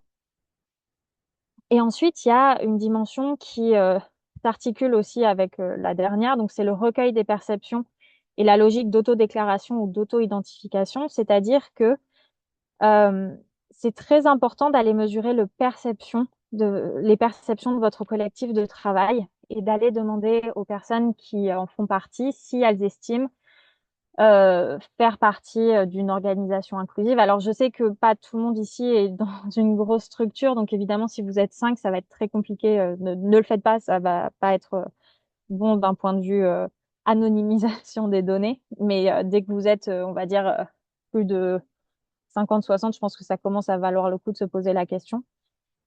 Donc, c'est aller dire, est-ce que vous avez déjà été victime ou témoin de discrimination? Est-ce que vous vous sentez ou est-ce que vous vous êtes senti discriminé? Pour quel motif, etc. L'idée, c'est pas de savoir si cette discrimination, elle est avérée ou pas. Par contre, le fait de se sentir discriminé, c'est tout aussi délétère que de l'être réellement. Et donc, c'est là que c'est important de savoir si vous avez un collectif de travail ou des bénévoles ou des bénéficiaires qui se sentent inclus, ou est-ce qu'ils se sentent stigmatisés, par exemple. Et ensuite, encore une fois, à condition d'avoir suffisamment de volume en termes de réponses, vous pouvez demander lors de questionnaires que vous faites passer, que ce soit sur des enquêtes d'engagement ou du suivi, etc. Vous pouvez demander aux répondants et répondantes et il faut que cette option, elle soit facultative, vous ne pouvez pas l'imposer, mais vous pouvez dire, est-ce que vous estimez faire partie d'un groupe susceptible d'être victime de discrimination, par exemple? Alors, ça peut faire des phrases un peu alambiquées, hein, mais il y a des exemples sinon de ce qu'on appelle l'index Moreno ou l'index diversité et inclusion qui se basait aussi sur de l'autodéclaration. Donc, c'est un exemple qui a été, qui est intéressant parce qu'il a été déployé au niveau de l'État. Donc, c'est assez sécurisant, on va dire, pour les organisations de reprendre ce modèle-là. Donc là, l'idée, c'est de dire aux personnes, est-ce que vous avez, par exemple, la sensation d'être perçue comme étant non blanche? Ça, vous pouvez le faire à condition d'avoir un volume de réponse suffisant et que cette question-là soit facultative.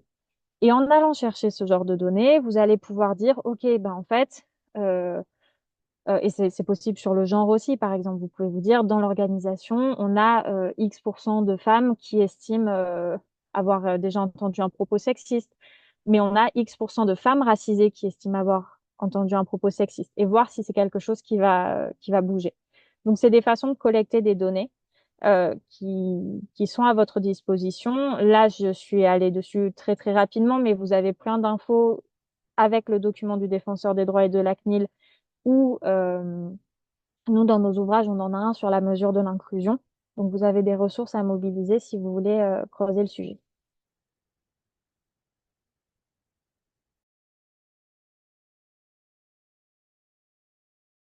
Merci infiniment, Chloé. Merci, Zélie, pour ces éclairages. Peut-être avant de passer au dernier temps de questions-réponses, je vais justement vous proposer un petit sondage. Comme le disait à très juste titre Zélie et Chloé, vous êtes assez nombreux aujourd'hui pour ce webinaire, ce qui quand même, pas nous interroge, mais révèle en tout cas le fait qu'il y a besoin d'accompagnement sur cette question-là. On a eu l'occasion dans le cycle de webinaires sur l'Inclusiscore d'aborder plusieurs questions. La question de l'égalité femmes-hommes, la question de la lutte contre les discriminations des personnes LGBTQIA+. Aujourd'hui, de faire un zoom sur la discrimination raciale, on voit qu'il y a besoin d'outillage, etc. Et à ce titre-là, juste pour voir comment nous, on pourrait envisager d'aller plus loin sur cette question, je vous propose deux courtes questions que je vous invite rapidement à répondre via un petit sondage que je vais lancer tout de suite.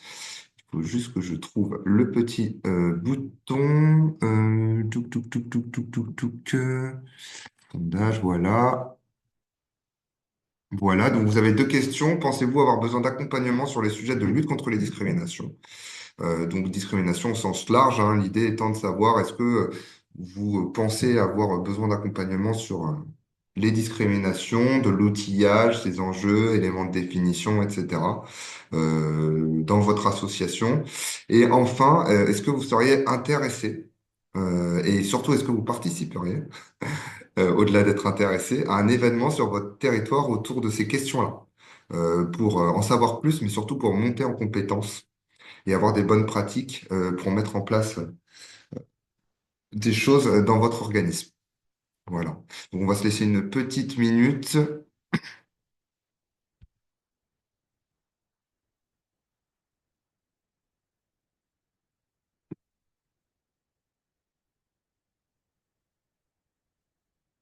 d'entre vous qui n'ont pas encore répondu, on se laisse une petite minute. N'hésitez pas à répondre. Ça nous permet pour nous aussi d'avoir un éclairage sur les attendus autour de ces questions. On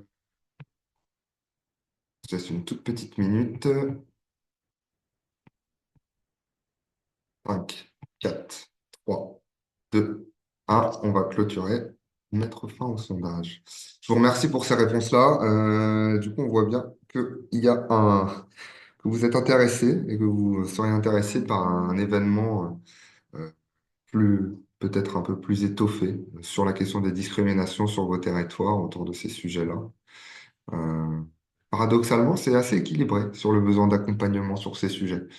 Euh, En tout cas, je note que voilà, vous seriez intéressé de participer à un événement sur ces questions-là dans vos territoires. Euh, Au-delà peut-être de la question de l'accompagnement, il y a peut-être besoin d'être sensibilisé ou d'en savoir un peu plus sur ces questions par un petit événement qui balayerait un peu tous ces enjeux-là. Euh, je vous partage les résultats. Voilà, que je viens d'évoquer. Et sans transition, du coup, je vais laisser la parole à Théo, qui va poser du coup les dernières questions qui ont été présentes dans le chat. On peut se laisser, on a un peu d'avance là, Théo, on peut se laisser une bonne dizaine, voire vraiment une quinzaine de minutes, grand max, pour poser toutes les différentes questions. Il y a pas mal de questions qui sont transverses et qui peuvent éclairer l'ensemble des participants sur des cas pas forcément très spécifiques qui concernent un peu tous les acteurs associatifs. Donc, si tu peux les poser, puis après, on laissera Chloé et Zélie s'organiser pour voir comment elles souhaitent y répondre. Entendu, ça marche. Je vais essayer d'être synthétique parce qu'en effet, il y a beaucoup de questions. Des questions notamment qui revenaient sur la question des signes religieux, du port de signes religieux, des questions pratiques sur les interventions d'associations. Voilà, s'il y a des bénévoles ou des salariés qui doivent intervenir avec des signes religieux, notamment une association laïque dont les bénévoles interviennent en milieu hospitalier, en EHPAD, peut-elle interdire le port de signes religieux ou doit-elle s'aligner sur le règlement intérieur de chaque établissement? Et faut-il faire état de ces restrictions dans la signature de conventions avec les établissements? Euh, il y avait une autre question qui était assez liée à celle-ci, qui était sur la question de la non-anticipation lors de l'embauche. Une structure associative embauche par exemple une jeune femme voilée qui intervient sur des temps de cantine scolaire, activités périscolaires, des temps gérés par une association mais qui se déroulent au sein d'une école. Est-il possible de proposer un temps d'échange a posteriori avec la salariée pour lui expliquer qu'il est possible qu'elle soit soumise à l'obligation de neutralité? Donc ce n'est pas une disposition de secteur public, mais l'association participe à l'exécution d'une mission de service public. Qu'en pensez-vous? Donc peut-être là-dessus déjà revenir sur la question de port de signes religieux. Et il y avait une autre batterie de questions, et après vous en reposerez d'autres aussi, mais sur la question comment faire si nos bénévoles, pour le coup, font preuve eux-mêmes de discrimination raciale, vous l'aviez évoqué un petit peu. Est-ce qu'il existe un cadre légal à la disposition des associations notamment pour encadrer ça au niveau des bénévoles, s'ils sont discriminants envers les usagers. Et y a-t-il une jurisprudence sur les obligations des associations envers les bénéficiaires, notamment en termes de discrimination? Voilà. Je vous poserai d'autres Euh, questions après si vous pouvez déjà revenir là-dessus. je peux peut-être répondre à certaines de ces questions, mais Chloé, dis-moi si il y en a une à laquelle tu veux répondre. Mais déjà sur le port du voile et l'intervention en milieu scolaire et comment gérer ça dans le recrutement et ensuite dans aussi la question de comment en parler. Alors ça, je pense que c'est quand même euh, c'est quand même assez au cas par cas parce que, encore une fois, c'est pas strictement interdit par la loi. Par exemple, d'intervenir dans des écoles ou d'intervenir dans des EHPAD en ayant des signes religieux parce que on n'est ni agent du service public directement ni usager. Donc, on pourrait dire que c'est pas interdit. Euh, c'est vrai que potentiellement, ça risque de faire l'objet de discussions avec les établissements. Parce que, par exemple, nous, chez SOS, ça nous arrive souvent, enfin, très souvent d'intervenir en milieu scolaire et que c'est des sujets qui peuvent se poser hein, parce que c'est pendant les temps scolaires et donc il y a des établissements qui peuvent refuser en fait d'accueillir des intervenants qui portent le voile. Donc, en pratique, ça peut poser des questions, mais parce que aussi, ça fait l'objet de débats politiques. Donc, en fait, je pense que les gens perdent un peu, enfin, ne connaissent pas en fait les règles applicables et pensent qu'il y a une interdiction, parce que aussi il y a eu en fait tous ces débats et qu'il y a des circulaires, et puis qu'il y a eu des décisions jurisprudentielles qui vont un peu dans tous les sens.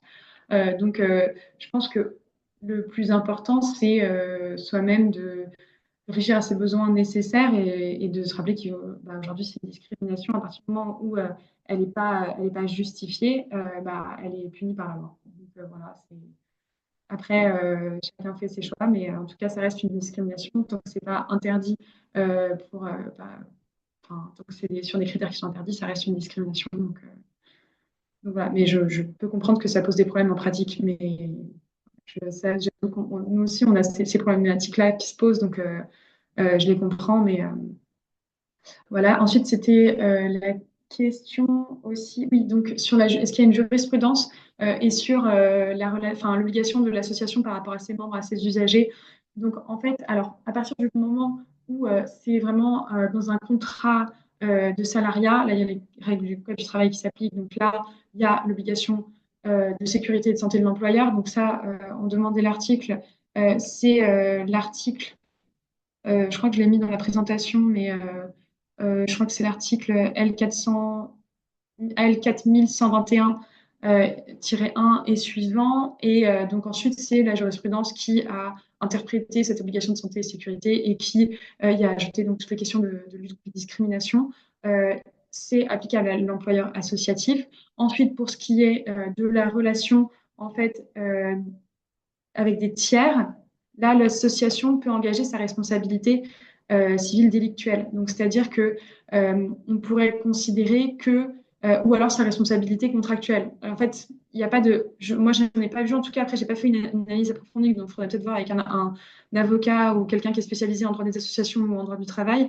Ce que je vois juste, c'est qu'en termes de relation de responsabilité contractuelle, on en devient un peu technique, mais si le juge a quand même le pouvoir d'apprécier s'il n'y a pas de contrat écrit, les obligations au titre du contrat. Donc, même si c'est un contrat qui est à titre gratuit, on pourrait penser que le juge pourrait ajouter une obligation de sécurité qui engloberait le fait de devoir lutter contre la discrimination. Et si on réfléchit sur plutôt la responsabilité délictuelle, on pourrait dire que l'association, par ses agissements, a causé un préjudice à quelqu'un. Et voilà. Donc, mais je n'ai pas vu de cas très spécifiques. En revanche, c'est vrai que l'obligation de sécurité elle existe. Il y a déjà eu des jurisprudences, mais sur des obligations de sécurité plus matérielles. Par exemple, assurer lors d'une manifestation la sécurité des membres, des usagers, de tout le monde, parce que ils ont vu leur responsabilité engagée, parce qu'ils n'avaient pas pris des mesures de sécurité physique. Donc en fait, on pourrait penser qu'ils auraient des obligations aussi de sécurité d'ordre plutôt mental, de lutter contre les discriminations. Mais encore une fois, je ne suis pas la chambre sociale de la Cour de cassation, donc je ne sais pas comment elle apprécierait du développement juridique. Je ne sais pas si Chloé, tu veux rebondir là-dessus ou si je pose l'autre batterie de questions directement. Je pense qu'on peut aller sur l'autre batterie de questions dans le sens où nous, j'ai pas du tout d'expertise juridique, contrairement à Zélie à partager, donc je ne m'y risquerai pas. Entendu, ça marche. Alors, sur les autres questions qu'on pouvait avoir, c'était, bah, tu l'as déjà un petit peu évoqué, c'était le côté prévention côté employeur. Il y avait notamment la question de la discrimination positive.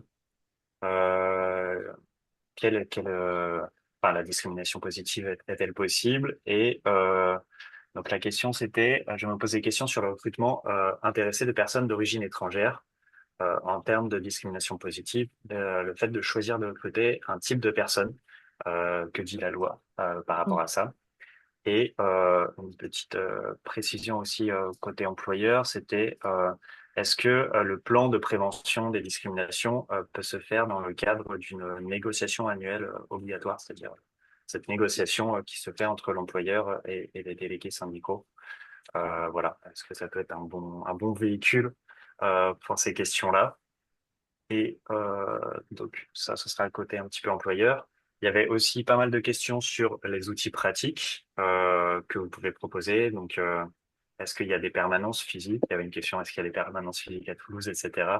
Euh, à qui on peut s'adresser, notamment le défenseur des droits, etc. Est-ce il est possible d'avoir une adresse mail pour les demandes, les questions? Et est-ce qu'il y a des ressources à partager aux bénévoles? Pour favoriser l'accueil, l'inclusion de nouvelles et de nouveaux bénévoles racisés, notamment.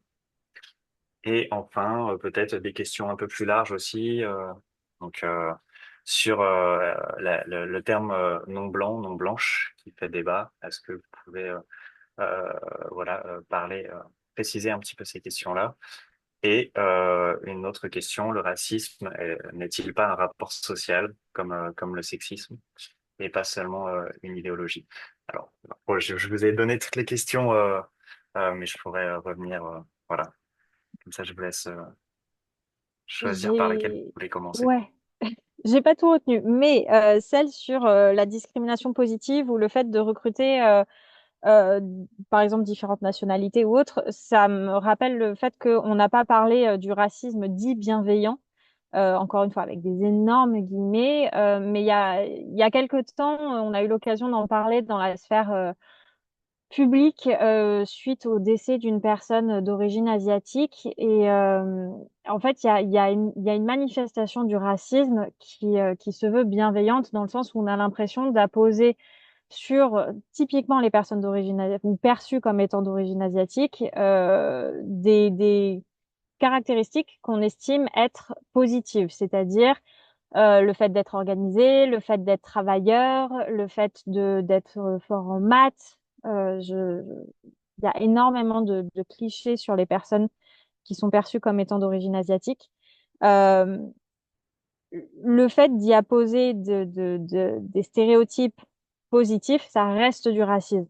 C'est-à-dire que vous ramenez encore une fois une catégorie de personnes à une forme d'essence qui serait naturelle, intrinsèque et qui ne permet absolument pas aux individus d'exprimer le fait qu'ils et elles soient uniques avec des compétences propres, etc. D'attendre et ça les place aussi dans une position où on attend d'eux qu'ils et elles performent justement des stéréotypes qu'on a projetés sur eux à cause de l'appartenance réelle ou supposée à une origine extra-européenne et asiatique. Donc sur cette partie-là, il faut être très très vigilant sur la partie racisme bienveillant. Et sur l'autre question dont je me rappelle qui portait sur l'utilisation du mot non blanc ou non blanche, moi je me rends compte, mais j'avais pas eu l'occasion d'y réfléchir, que je l'utilise de façon un peu alternée avec euh, les personnes racisées. Donc pour moi, les personnes racisées, c'est des personnes qui sont susceptibles de subir du racisme parce qu'elles sont perçues comme étant justement non blanches. Et donc effectivement, on peut présenter la blanchité comme une norme. Mais en fait, puisqu'on a défini le racisme comme étant systémique et comme étant opérant mécanismes de domination et d'oppression, ça contribue quand même à bien rappeler que la blanchité, c'est la position dominante. Donc, à partir de là, les personnes qui sont non blanches, c'est des personnes qui vont être non dominantes ou susceptibles d'être oppressées. Et ce que je trouve assez intéressant, c'est que dans la construction de la blanchité, selon le contexte culturel dans lequel on opère, on va être perçu ou pas comme étant blanc ou blanche. Par exemple, en Europe, les personnes italiennes ou irlandaises, en général, on les perçoit comme étant blanches. Aux États-Unis, elles font partie de diaspora et sont souvent perçues comme étant non blanches. Et on va les ramener finalement à là, typiquement, une origine. Donc, c'est des concepts qui sont sociaux et qui sont extrêmement mouvants. Et c'est pour ça que c'est intéressant de les exploiter aussi dans cette conception de domination et d'oppression, même si c'est des mots qu'on n'aime pas forcément utiliser, parce que ça suppose qu'il y ait des oppresseurs qu'on perçoit comme étant des mauvaises personnes et des oppressés qu'on perçoit comme étant des victimes. Et en fait, on n'a ni envie d'être un oppresseur, ni envie d'être une victime. Donc, c'est inconfortable. Pour autant, c'est un des prérequis pour faire sens en fait de ce qui se joue dans les discriminations et c'est une des conditions pour réussir à lutter contre. J'ai fait une réponse très longue et je sais que j'ai pas du tout couvert toutes les questions que tu as abordées, Théo, mais peut-être que ça vaut le Non, coup d'en reposer, notamment pour Zélie aussi, parce que je sais qu'il y en a que j'ai laissé de côté parce que je sais pas y répondre. ça marche. Et je vais peut-être, merci, tu as très bien répondu sur celle que tu avais retenue. J'en ai lancé beaucoup. Zélie, peut-être que tu pourras nous éclairer sur le côté un peu plus juridique, un peu plus précis de la question de Clotilde. Est-ce que la NAO, négociation annuelle obligatoire, donc c'est-à-dire entre l'employeur et les représentants, le personnel, délégués syndicaux, en fait, c'est le bon véhicule pour monter un plan de prévention sur les discriminations au sein d'une association? Ou est-ce que une mention dans une charte du bénévolat, par exemple, peut suffire? Quel véhicule serait le plus approprié, à ton avis? Alors là, je pense que ça dépend vraiment des entreprises. Ça peut être vraiment dans tout cadre. Je pense que, et puis il y a aussi la question de ce que j'ai vu sur l'accueil des bénévoles non racisés. Je pense que ce qui est important, euh, c'est comment est-ce qu'on le met en œuvre en fait. Il y a plein de manières de le contractualiser, on va dire, ou de le prévoir par des documents. Je pense qu'il y a une question aussi mais c'est vraiment comment est-ce que en pratique, on va vraiment mettre en action des actions de sensibilisation. Comment est-ce qu'en pratique, il va y avoir des process de signalement qui vont être, par exemple, anonymes, qui vont pouvoir être bien traités. Comment est-ce qu'en principe aussi, on peut, quand il y a des nouveaux, enfin, à chaque fois qu'il y a des bénévoles, les former sur ce que c'est les discriminations et leur rappeler que c'est interdit par la loi et voilà, comment est-ce que aussi enfin, vraiment on met en place en fait toute cette sensibilisation et cette formation et pas que à l'arrivée mais aussi de manière continue. Donc je pense qu'il y a aussi enfin, oui l'inscrire dans une charte ou dans un règlement intérieur c'est bien, oui signer un accord cadre c'est bien, mais en pratique aussi ça peut être en faisant des actions, en allant voir des choses, en accueillant des associations qui peuvent intervenir. Ça va être aussi en faisant attention à ce que les gens nous font remonter, en interrogeant les gens de manière anonyme sur leur ressenti au travail. Enfin, il y a pas mal d'actions. Je pense qu'il n'y a pas de. Ce qui est sûr, c'est qu'il n'y a pas de baguette magique pour lutter contre les discriminations. Sinon, ce serait trop facile et on n'existerait pas. Et voilà. Mais c'est en fait, c'est juste essayer d'agir et ça dépend aussi, il faut s'adapter aussi à l'organisation. Vraiment, ça, il n'y a pas de baguette magique. Je pense que il faut pouvoir en parler avec les gens, avec les usagers, avec les membres, avec les salariés, voir quels sont les cas où il y a déjà eu potentiellement une discrimination. Donc, c'est ce qu'on fait. On va voir quand on fait des formations, on demande aux gens, OK, qu'est-ce que vous avez vécu, qu'est-ce que vous avez pu voir? Et ensuite, on essaie de déconstruire leurs préjugés. Ça passe aussi par la déconstruction des préjugés et des stéréotypes. Et ensuite, c'est comme ça qu'on va amener aussi à moins de discrimination et aussi à sanctionner les gens quand il se passe quelque chose, quoi. Et pas rester complètement aveugle face aux situations qui se passent dans son entreprise, enfin, dans son association. Peut-être une dernière question à toutes les deux, c'est si on a une question, si on connaît une problématique dans son association, à qui on peut s'adresser? Est-ce qu'il existe des permanences? Est-ce qu'il y a un mail, un numéro de téléphone? Je pense que sur les questions, nous, chez SOS Racisme, on a l'adresse mail du service juridique, donc c'est juridique@sos-racisme.org. Mais si jamais vous avez des questions liées au racisme, mais après, plus généralement, je pense qu'il faut peut-être aller voir, il y a des points d'accès au droit. Le défenseur des droits, ils ont des super ressources aussi sur la discrimination au travail sur leur site internet. Et si jamais il y a des discriminations qui sont vécues par les gens, après, les gens peuvent contacter SOS Racisme. Ils peuvent aussi saisir le défenseur des droits qui est compétent, qui peut être saisi quand il y a des cas de discrimination. Mais après, enfin, je ne sais pas si je pense à d'autres ressources. Non, effectivement, le défenseur des droits, en général, ça reste la première porte d'entrée, notamment si on n'est pas sûr parce que des fois, c'est dur, en fait, de savoir si ce qui nous arrive, ça tombe sous le critère des discriminations ou pas.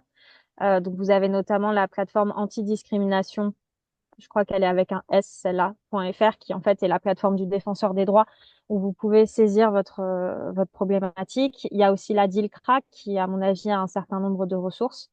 Sur le site de la FAB, nous, on est vraiment une association d'employeurs et surtout, on n'a pas d'activité de conseil ou d'accompagnement, mais pour autant, vous avez des ressources sur le racisme et la discrimination raciale ou sur les discriminations liées à l'origine, avec par exemple des posters sur les manifestations et les conséquences que vous pouvez afficher au travail, etc. Mais sinon, voilà, c'est plutôt défenseur des droits d'ILCRA, éventuellement l'inspection du travail si les personnes ont des doutes. Et sur la question des accords, etc., je pense qu'il y a un enjeu aussi à mobiliser les partenaires sociaux sur ça, parce qu'en fait, c'est aussi leur rôle d'accompagner les salariés. Euh, et parfois, quand on est dans des organisations assez grandes, il y a des cellules d'écoute qui existent en interne. Et quand elles n'existent pas, parfois, c'est des cellules d'écoute externes. Je pense notamment à Allo Discrim, qui est une cellule d'écoute que vous pouvez mobiliser pour accompagner à la fois vos salariés, vos bénévoles, vos bénéficiaires. Nous, c'est quelque chose qu'on a à la FMD, par exemple, toutes les personnes qui, par exemple, passent un entretien d'embauche ou nos membres, etc., tout le monde est informé du fait qu'on travaille avec cette plateforme. Et si vous avez la sensation d'être discriminé pendant votre expérience à la FMD, en fait, vous pouvez saisir cette plateforme-là qui va s'occuper de mener une enquête. Donc, les cellules d'écoute, c'est aussi des choses intéressantes à explorer et notamment à décentraliser quand vous êtes une petite organisation, parce que ça n'empêche pas, en fait, que vous puissiez accompagner vos parties prenantes.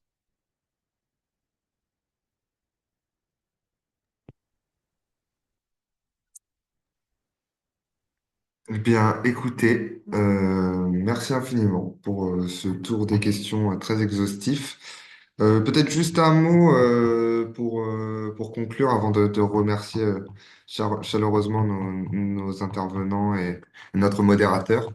Dire quelques mots, c'est que ce webinaire il s'inscrit dans un cycle du coup de webinaires hein, qui a lieu plusieurs fois par an autour de l'outil qui s'intitule Inclusiscore. Alors, je vous mets l'adresse dans le chat, qui est un outil en fait conçu par le mouvement associatif et ses membres pour permettre à vous, en tant qu'acteur associatif, de s'auto-diagnostiquer sur l'état d'avancement autour des sujets d'inclusion dans son association, avec l'idée de balayer tout un tas de sujets. Et puis de s'auto-évaluer, de s'auto-diagnostiquer, parce que c'est pas une évaluation, hein, de 1 à 6, 6 étant j'ai mis en place des choses, je suis complètement en phase et je maîtrise parfaitement le sujet. 1 étant je n'y connais rien et je suis loin d'avoir mis en place des choses dans mon association. Et l'idée après, c'est de vous donner un petit score qui vous met en perspective avec l'ensemble des répondants. Et l'idée après, c'est de vous envoyer vers de la ressource. Donc, c'est pas une évaluation, hein, c'est vraiment un outil d'autodiagnostic pour vous, pour faire un état des lieux d'où vous en êtes dans votre association. Vous pouvez le faire tout seul ou à plusieurs euh, entre bénévoles, salariés et usagers, adhérents, etc. Donc voilà, c'est un cycle de webinaires qui s'inscrit, c'est un webinaire qui s'inscrit dans ce cycle de webinaires. Euh, Sachez que sur le site, vous avez aussi de la ressource. On reviendra vers vous avec l'ensemble des ressources qui sont proposées par nos intervenantes qui sont présentes aujourd'hui. Et d'ici là, bah, écoutez, je vous souhaite à toutes et tous une très très bonne fin de journée. Et encore merci beaucoup à Zélie et à Chloé pour la pertinence de leur intervention et surtout d'avoir pris le temps de répondre aux multiples questions qui étaient assez nombreuses aujourd'hui, qui montrent l'intérêt et l'enjeu des acteurs associatifs de se pencher sur cette question. Et merci à Théo aussi pour le regroupement et le traitement de ces questions. Voilà, merci à toutes et à tous et bonne fin de journée à vous.